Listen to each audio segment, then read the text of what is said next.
All right, good afternoon, everybody.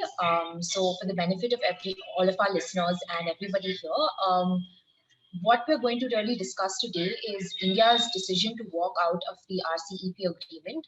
And we're going to try to look at it from multiple viewpoints and see why India chose to make that decision.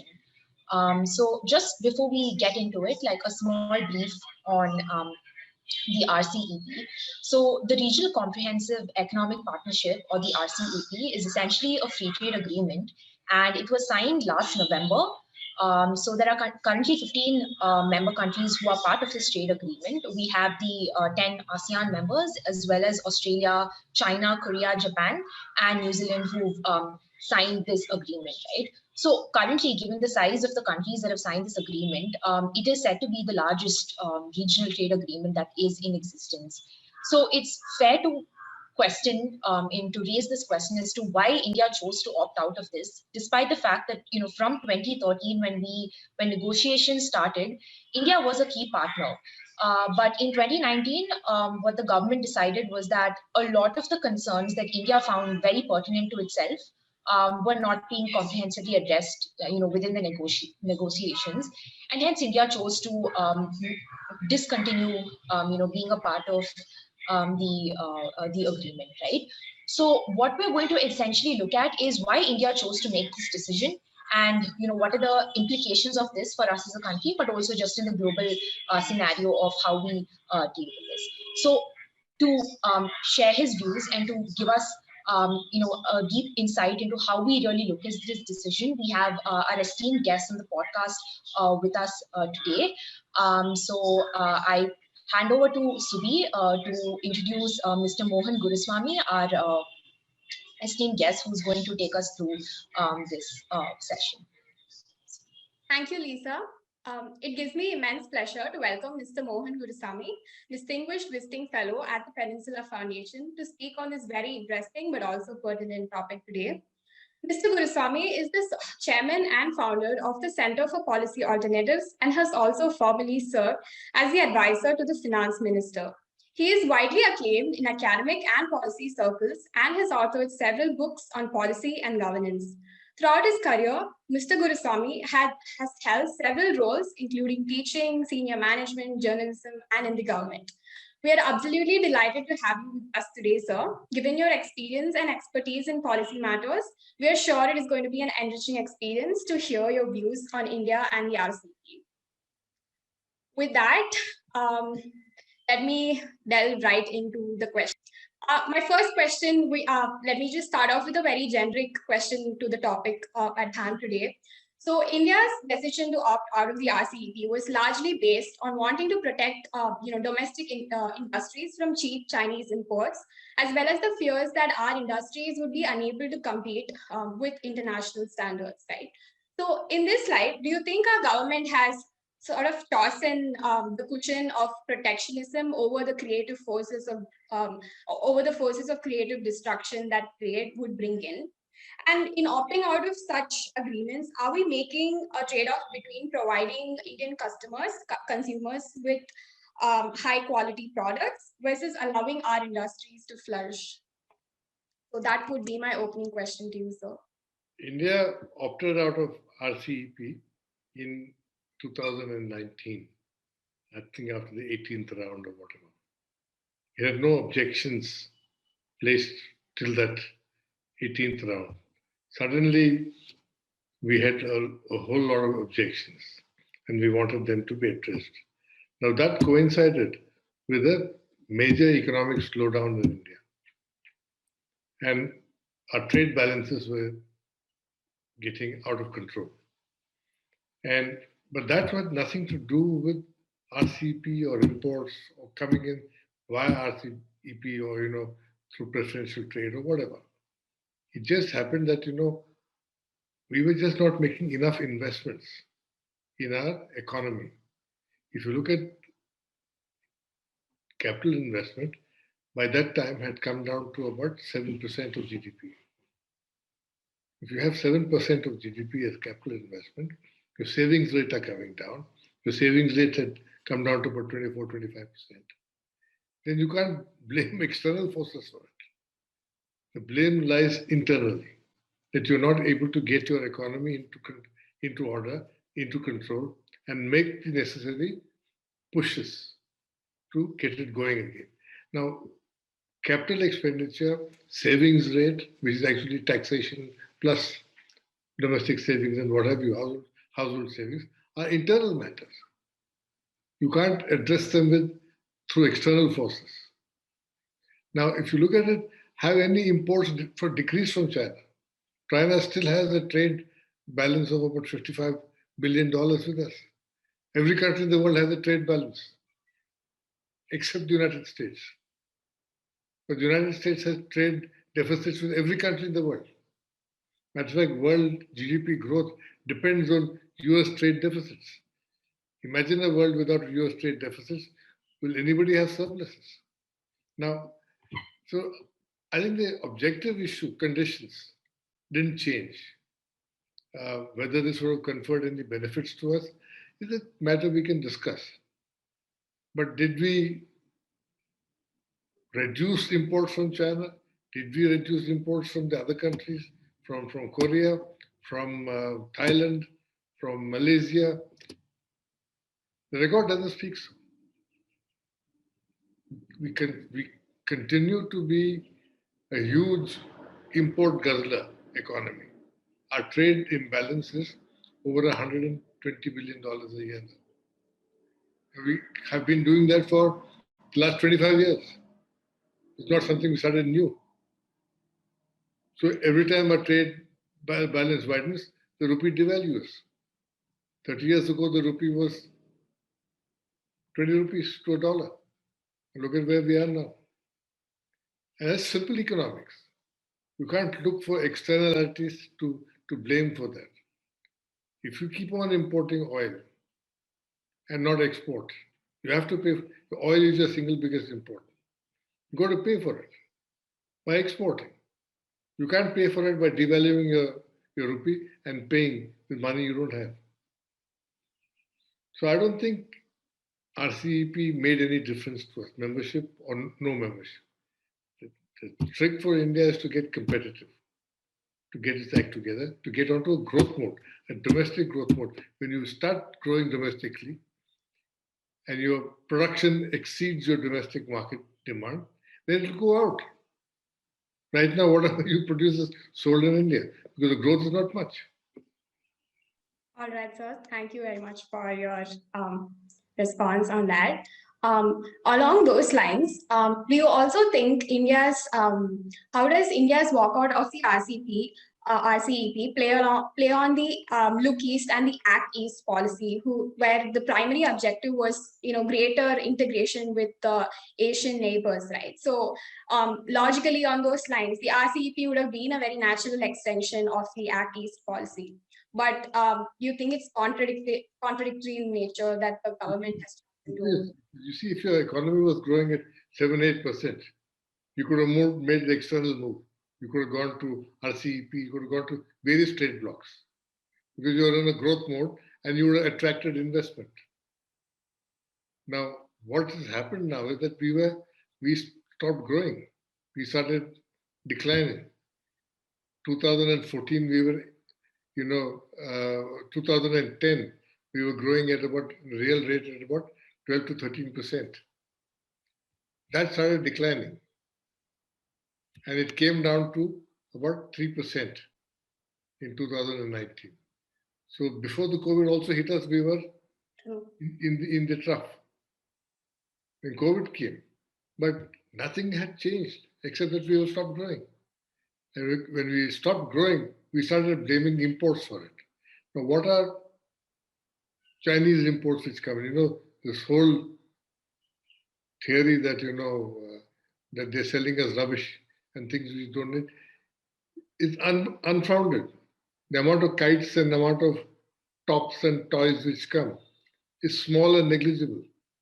What we import is laptops, which we don't make in India, computers, which we don't make in India, mobile phones, which we don't produce in India. We only have begun to assemble now. So this accounts for about $40 billion of our exports from China. And then we used to have a giant pharmaceutical industry here. We used to make the basic chemicals the APIs as they're called, and they are now not being made in India, and they're made in China. But they can always be made in India because the technology to make APIs went from India to China. And we only do the aggregation of the formulations of the pharma industry. That could have been a big export driver. But we didn't use our advantages. And we just let it slip. Economy started dropping, and now we're looking for excuses. All right, so that's absolutely true. I think that is something that the government also must have kept in mind through the negotiations, right? So, I'm not sure about that. That requires a mind to, but let's assume they have a mind. But I think governments don't respond to minds. Governments respond to external political stimuluses, and they respond to public chatter. The chatter was Chinese imports are flooding us, and therefore we are in this shape. If Chinese imports were not coming, we would have made them ourselves. Now, at one time, we used to be the world's biggest manufacturer of clocks. You know the tick-tock clocks, which everybody's home had one. We used to make it in Rajkot. Ajanta Clocks was the world's biggest clockmaker. Even today, it's an international brand name. They couldn't get good productivity out of labor in Rajkot, and they couldn't get good prices for inputs. So they started shifting to China. So now Ajanta clocks get made in China. They come to us. Take fans. Every Indian home has a ceiling fan. Not one, at least 2, 3. At one time, we had the world's biggest ceiling fan industry. We didn't innovate. We just kept selling the same thing. Usha fans was Usha fans for the last 30 years. There were no innovations, no new designs, no new colors. You could have any color as long as it was white. And so we were stuck. Then we started finding that if you grew bigger than a certain size, basic economics says if the production increases, labor input costs all come down. And so, your profitability increases. The profitability increases, you make new investments. What we did was we had small scale sector that if you produced 100 fans, you would not pay duty or something like that. And if you made more than that, you'd pay exorbitant duties. So it became profitable to contract your production out.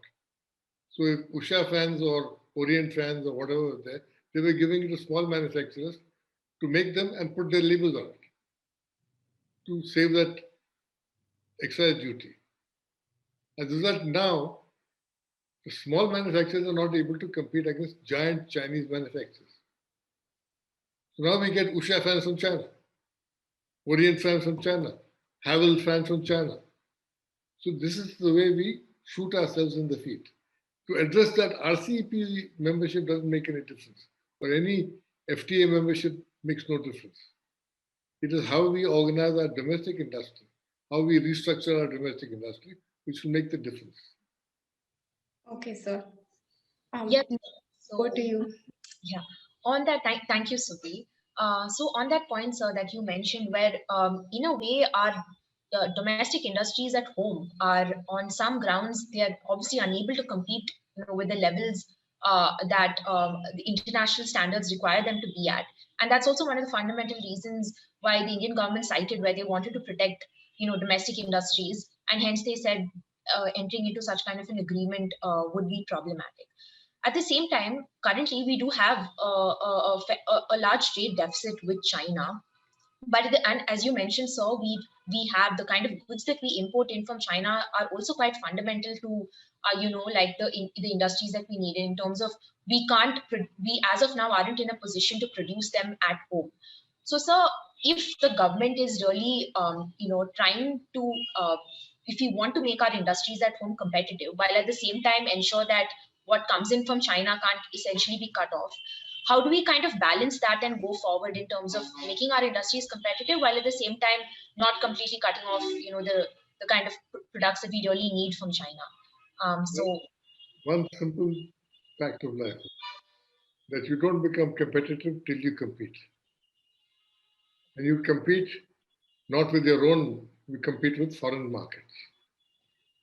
So if Chinese cars are coming, then you make your own cars better to compete with them. Now look at the Chinese car models and the Indian car models. Now look at the international models in India, look at our models. And that gives you an answer that you're looking for. You need innovation, you need designs, you need creativity, and you need to make investments for that. The scale of economies have to be big. But today we only have one big manufacturer, completely Indian manufacturer, in the top 4 or 5, Mahindras or Tatas to some extent, but they're not big. The big fellow is Suzuki. The next biggest is Hyundai. And third, Hyundai has now got 2 brands, Kia and Hyundai. And then the Chinese fellows are coming in with innovations. They'll talk to you and say, what would you want to do? Start the engine, put on the AC. You can give it instructions verbally. He's got a kind of an Alexa sitting inside.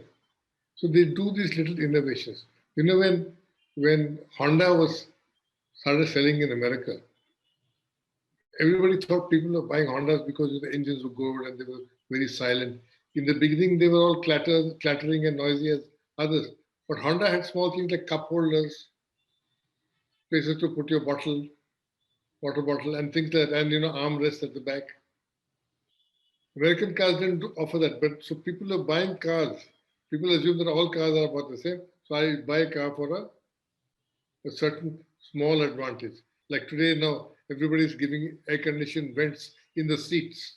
In Indian summer, cool breeze blowing from under the seats is quite a comfort. I didn't realize it till I sat in my daughter's car. But that becomes a reason to buy a car. Engines all are the same.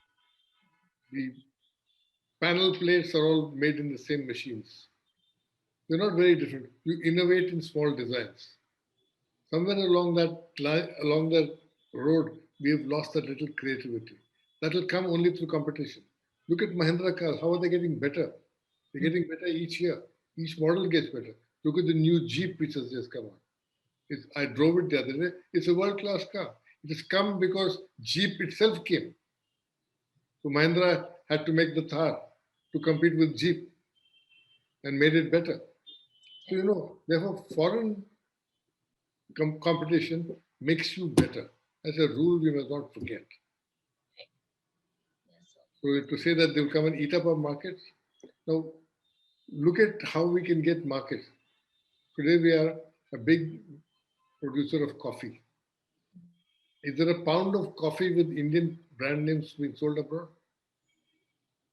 If you look at coffee price structure, only 4% of the price of a pound of coffee goes to the producer.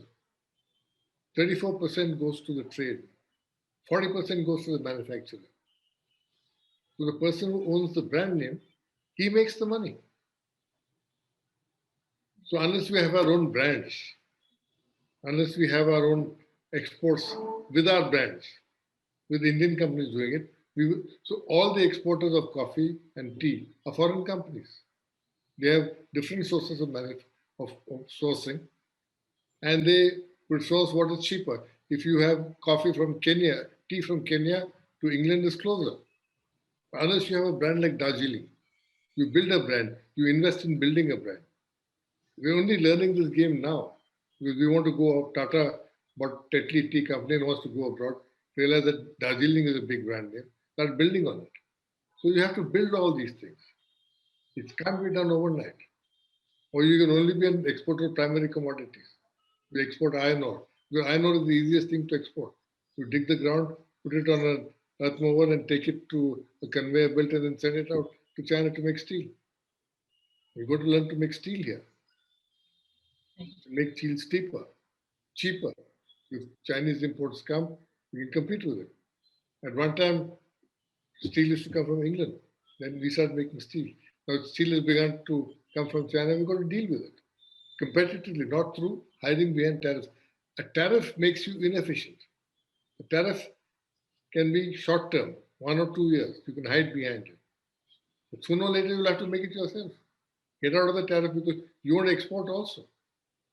It's, And if you can export it, if you can sell at a higher price in India, why would you want to export it at a lower price abroad? right. Think of that also. It's, so as you mentioned, when we're talking about increasing competitiveness and scaling up industries and incentivizing them to have this healthy relationship with foreign competition, do you think that in some area like our policy makers and the way we formulate policies doesn't seem to really focus on this area? Like, is there a sort of lacune where we are consistently missing this focus on how do we where we invite in foreign competition and we try to scale it up and work towards like increasing our own domestic industries to be as competitive as them, like on a uh, from the perspective of our policymakers and our policies today. Do you think there is some sort of area where they're not being able to really address this and they're failing how at some point in Yeah, terms it's the structure of government. We have a phrase in India called to enjoy power. Power is not meant to be enjoyed. Power is meant to be used to serve objectives. Now, in India, our bureaucrats and politicians take that phrase literally. So we employ regulation. You see, you must come to me for permission. Okay. Now, so regulation inhibits. We have to get rid of regulation.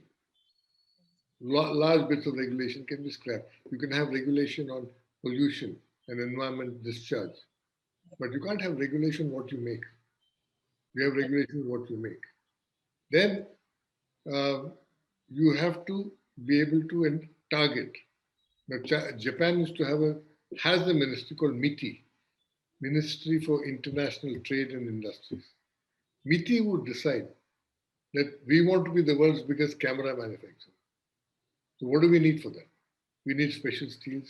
We need companies. We need precision machine tools, optics.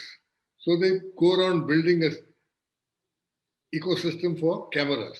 That's how you get Olympus, Sony, Canon, all these guys, Nikon, all making cameras because the ecosystem is created. And MITI says, this is our target. We want to go and export. So we don't have MITIs in India. We have regulators. Oh, you want to make cameras? Come to me for permission. That doesn't work.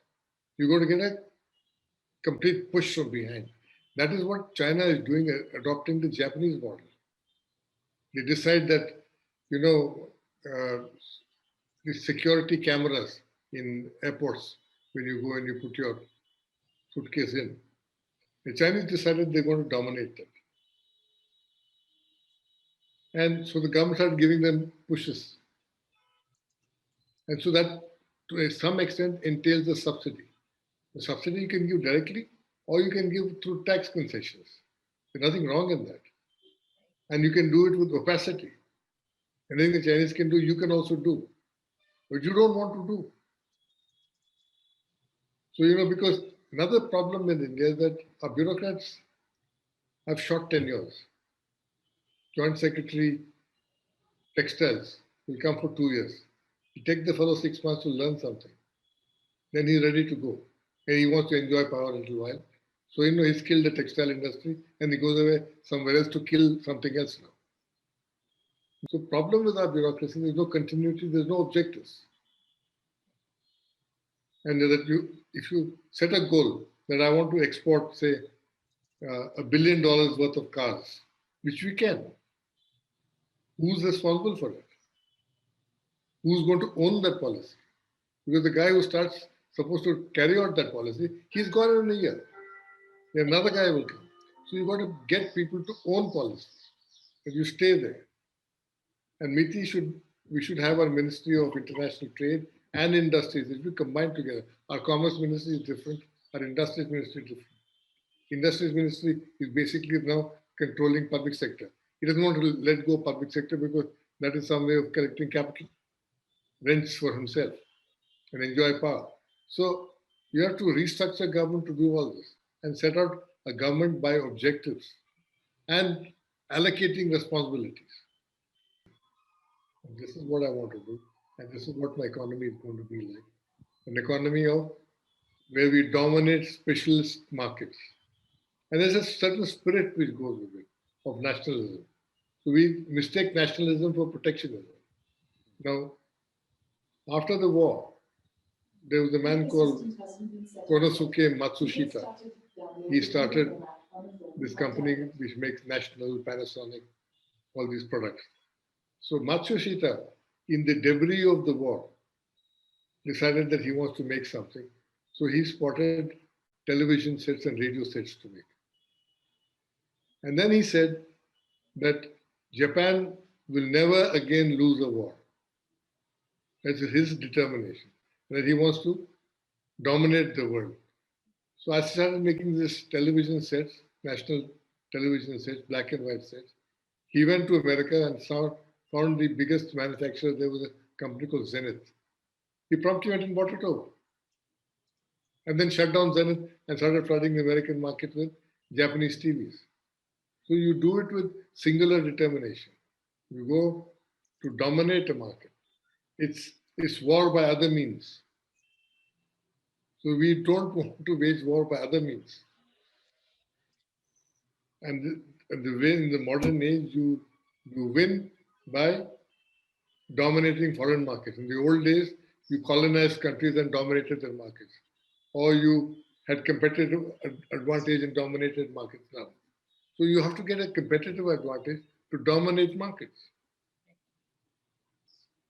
So I think this is a spirit which is needed, which needs to be built into our system, built into our people, that we must win.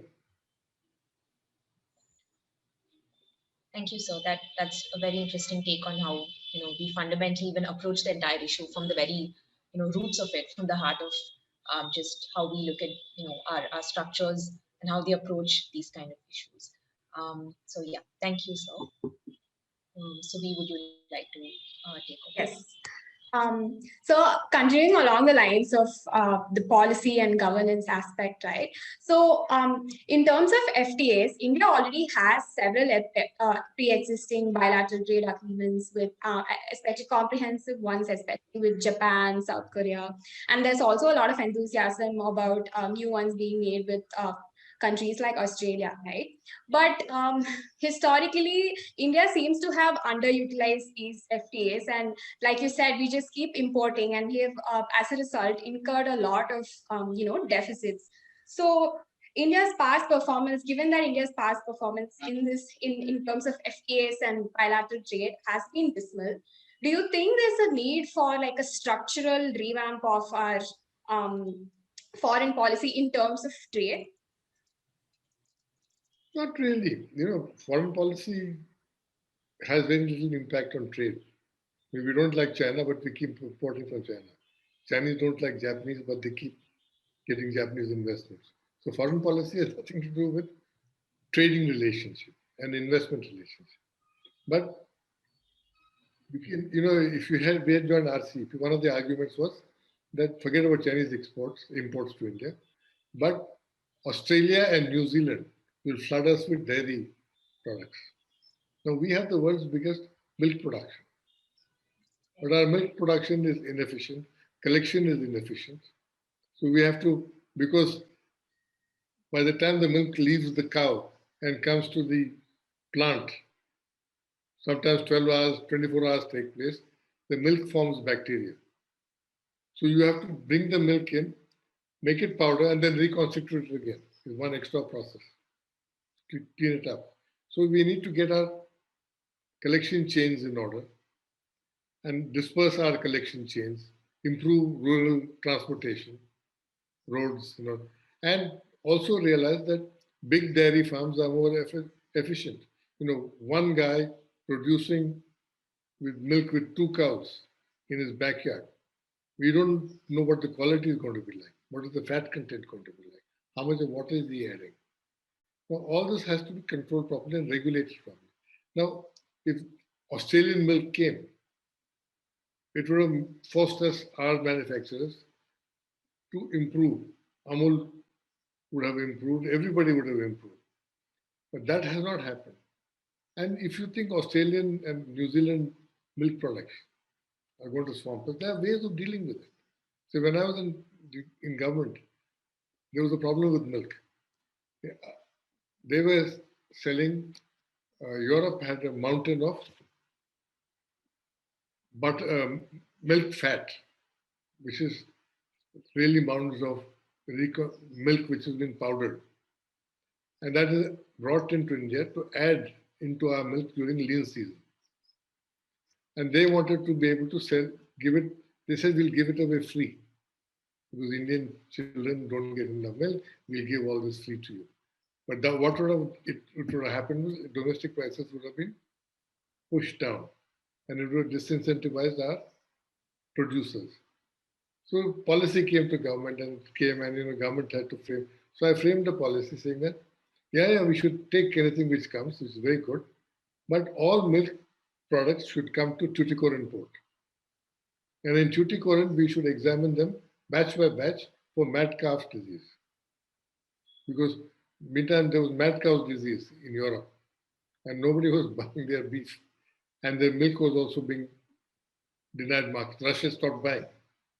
So I said, we should also check it for batch by batch. Now imagine if all the milk powder which we want to import comes in Tuticorin with an old decrepit port.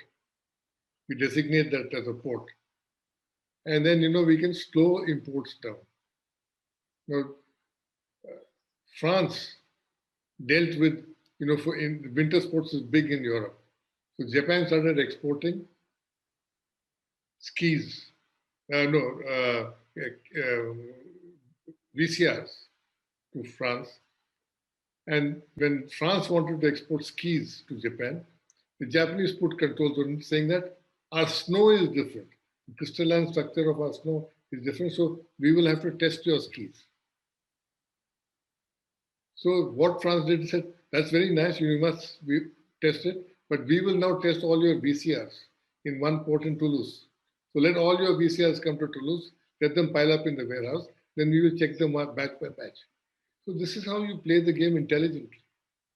Now, when you don't have continuity, and you don't have people with knowledge of how business runs, then you will end up making stupid policies.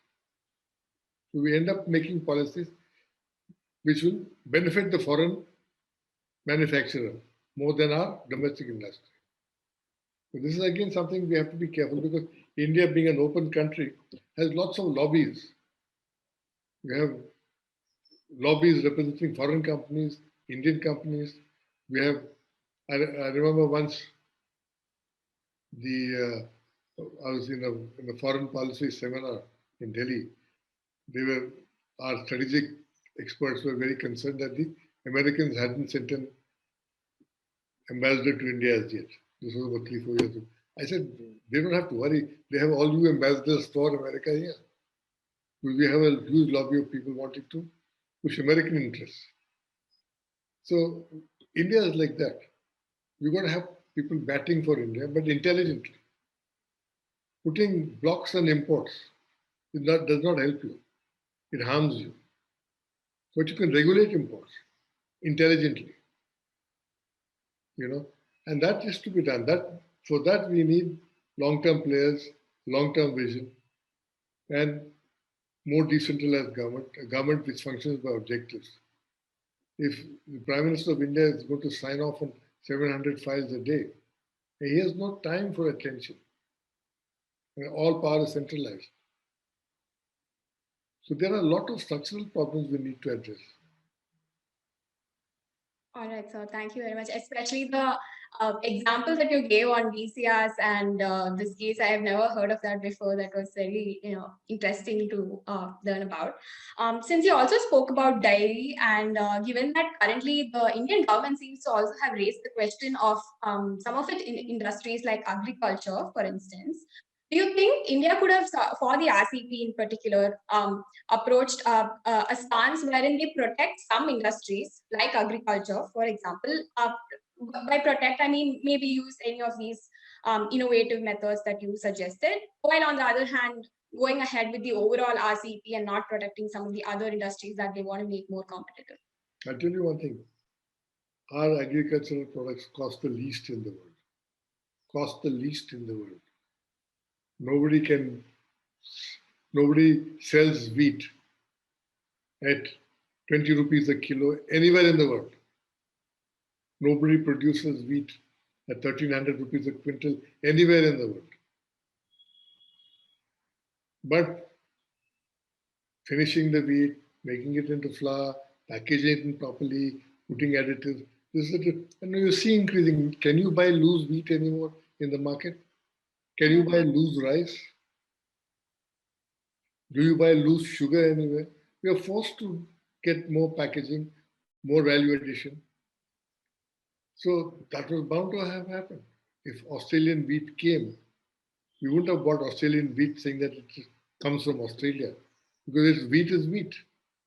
But if you have their wheats have less pesticides, it's a different matter. So, and who are the people selling wheat products in India? Kellogg's sells flakes to the whole country now. It's a foreign company, it doesn't matter, but he's buying your wheat. He's processing your wheat and selling it. So we should get that kind of investment in India, which we don't. I remember when I was in a debate with a gentleman called Murli Manohar Joshi. He was a big minister in the government, and there was a debate organized on potato chips, yes, potato chips, no, computer chips, yes. Okay, this was the topic. So he spoke first, and he said that, computer chips is what we need to make. We don't need potato chips. Foreign companies should make potato chips. We will do that ourselves, but they should come to make computer chips. So when I had to answer, I said, look, a computer chip company making integrated circuits or whatever, the plant costs about $1 billion. The machinery is all imported.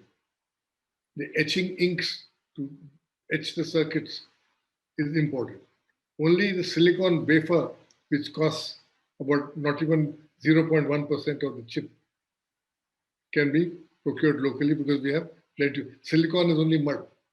So you process it from good mud. Marina Beach sands are good, so you process it into silicon. So only the wafers come from India. Everything else comes from abroad. And then, we'll only have to sell it to our own manufacturers of transistors and all. And that may not be, your cost might become too high. I said, what's wrong with potato chips? The potato is grown here. The oil to fry the potatoes is grown here. The guy who does the frying is an Indian. The guy who does the value addition, the packaging is Indian. Is put into boxes and sent to the distributor is an Indian. So the value addition chain is all Indian. Now, in a packet of potato chips, which you buy for 20 rupees, the actual potato will cost 1 rupee. The rest is value addition. That value addition takes place here. And that is the important thing, that you get your value addition here, not abroad.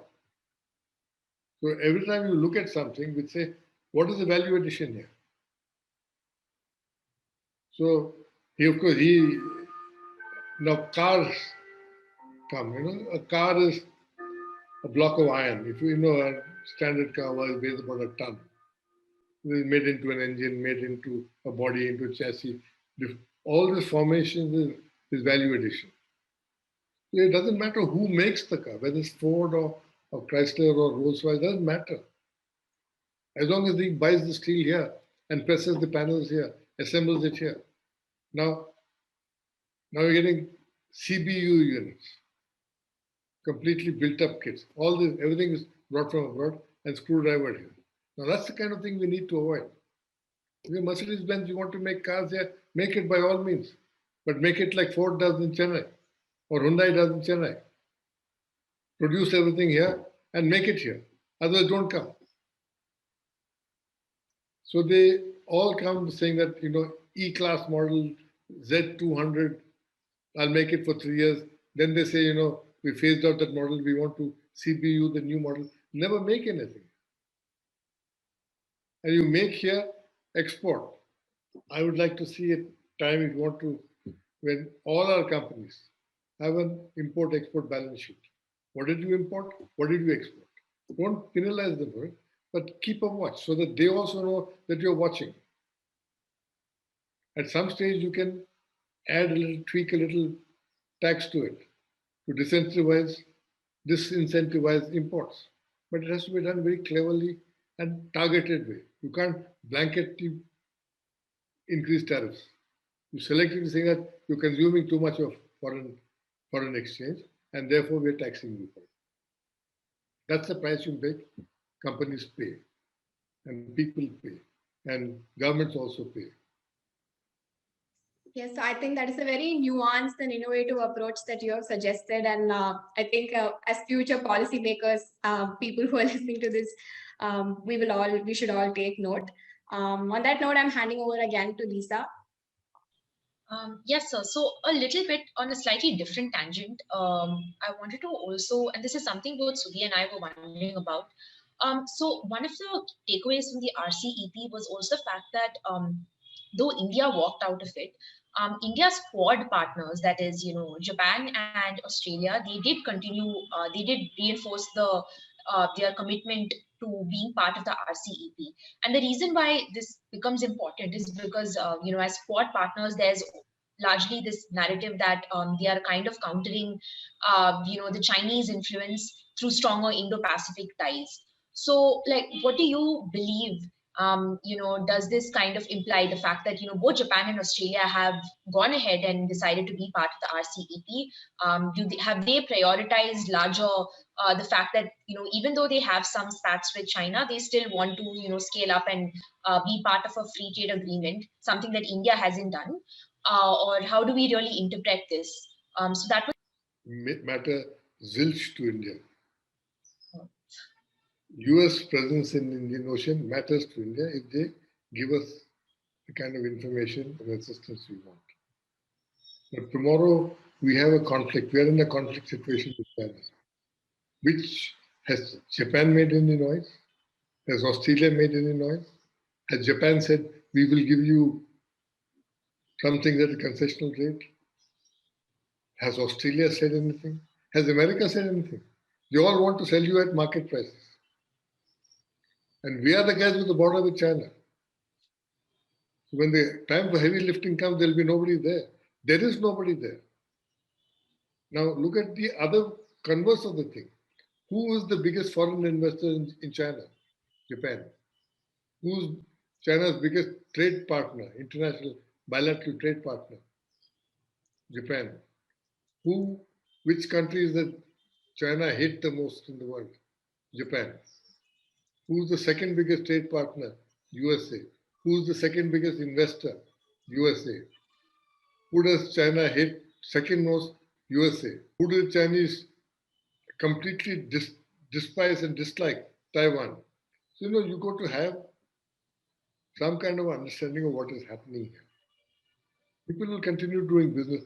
Don't fall into traps of soaring rhetoric.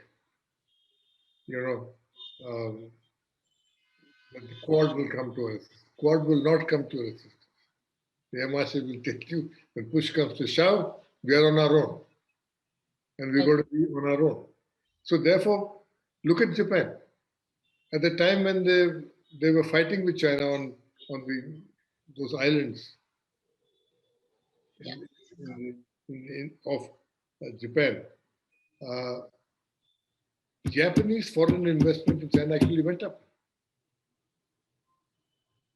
At the time when Modi and Abe were doing puja in Banaras, Japanese investments in India came down. So, the world of business is totally different. The world of trade, the world of economics is totally driven by different sets of forces, not by soaring rhetorics, that I will do this and I will do that. Nothing will happen. At the end of the day, it's how much of money you have in your pocket which confers power to you. So we have to keep looking for advantages. We will not get a. What is Australia? There are 23 or 30 million people in Australia. We have more people on trains every day than in Australia. What can Australia do for you? Yeah, so that's quite it just reminded me of that saying that goes, keep your friends close but keep your enemies close. And I think that's at some point the way China behaves is somewhat somewhere I can relate their behavior to that phrase. And so I think you've already hinted at this. But just one last question. This is something that a lot of experts and a lot of people who put it out in the public domain, they believe that um, India at this point of time, given that they walked out the RCEP, should look at making the Quad a more formalized economic dialogue. I believe you already addressed this to a little in the previous question. But sir, do you think there is much merit to this argument, like in terms of actually formalizing the Quad into an economic structure? Do we really think that that's a way that India needs to go forward in looking at the Quad? No, I don't think that will ever become a viable economic unit. Viable players in the world are China, America, and Europe. Japan is not going to expand economically for the next 100 years because its population is declining and becoming old. China, what does India need now? India needs what we call sovereign funds. So a sovereign fund is money owned by the government, which is invested as bonds. The sovereign fund has a long-term aspect to it. If you build a train system, railway line, you look for a rate of return, say about 40 years or 30 years. If you're putting it into a television making unit, you look for a rate of return. In 3-4 years, you want to collect your money back. The models change. So what does India need? India needs infrastructure. Infrastructure are all long gestation, long-term projects. You want to put a new electrical grid, it will cost you lots of money and it will cost. And all private money is short-term money. All the money in American banks are short-term money. They want returns in 2-3 years. Who has sovereign funds? Sovereign funds are the US has no foreign exchange reserves. Incidentally, their foreign exchange reserves is only $68 billion, opposed to India's $558 billion. Countries which have sovereign funds are China, Kuwait, Norway, Saudi Arabia, and these are the countries which have, and Japan. So you get them to invest in your infrastructure. You get them to invest in infrastructure means you have to give them some benefits out of it. Investment doesn't come free of cost. There are some costs entailed. You got to factor that. Otherwise, where will we get this money from? Who's going to build a high-speed railway network in India? From India. I think we should do this very intelligently. And the minute you get somebody's sovereign funds locked in to your system, then you got him in the right place. You can't afford to jeopardize his funds. If China had invested in some of our railway lines and some of our ports, Chinese behavior would have improved. One of the reasons for China's malevolence right now is that we walked out of RCEP because we said Chinese imports would come. So China said that is enemy action. You're already treating me as an enemy. So what happened in December? In October we got out. In January they came into Ladakh, or February.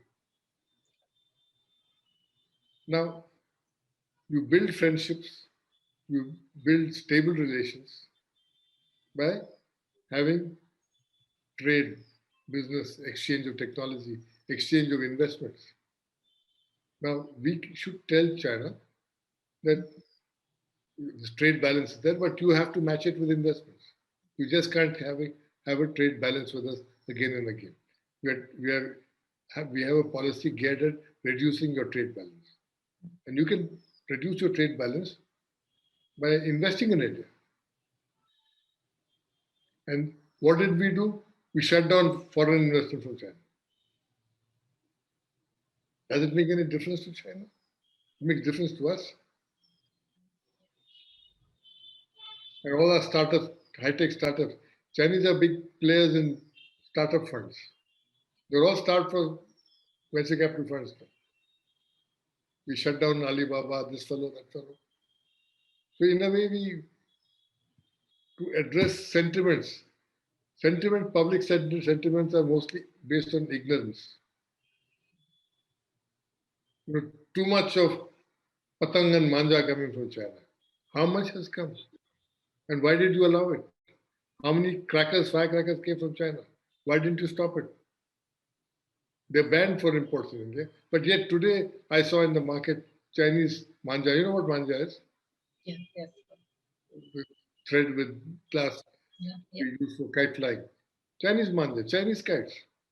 Who allowed it in? Mr. Modi should answer that. His ministers should answer that. Don't keep howling China, China. You have a policy, implement it. Yes. Yeah. Thank you. I think that's I think that's a very very interesting way of really looking at. I think it's been a very interesting session for me personally, and I think Subhi will also agree about how we really fundamentally look at the issue in itself. Not just through like large narratives that seem to be floating around, but we really tackle the issue and really look at it from the roots. So I would like to, on behalf of both me and Subhi and everybody present here, I would really like to thank you, sir, for taking your time out and really engaging with this, in this session with us. It's been something that we really have a lot to take away from, and I think it's going to provide us a lot of newer perspectives in looking at things. We often tend to really just consume whatever's put out there, and it's really hard to find those newer angles to really look at it and then explore and question. And I think that's something we really got from this session. So thank you so much, sir. It's been wonderful. And yes, I hope, maybe in the future we could also have many more sessions like this. So this has been great. Thank you, sir. Thank you.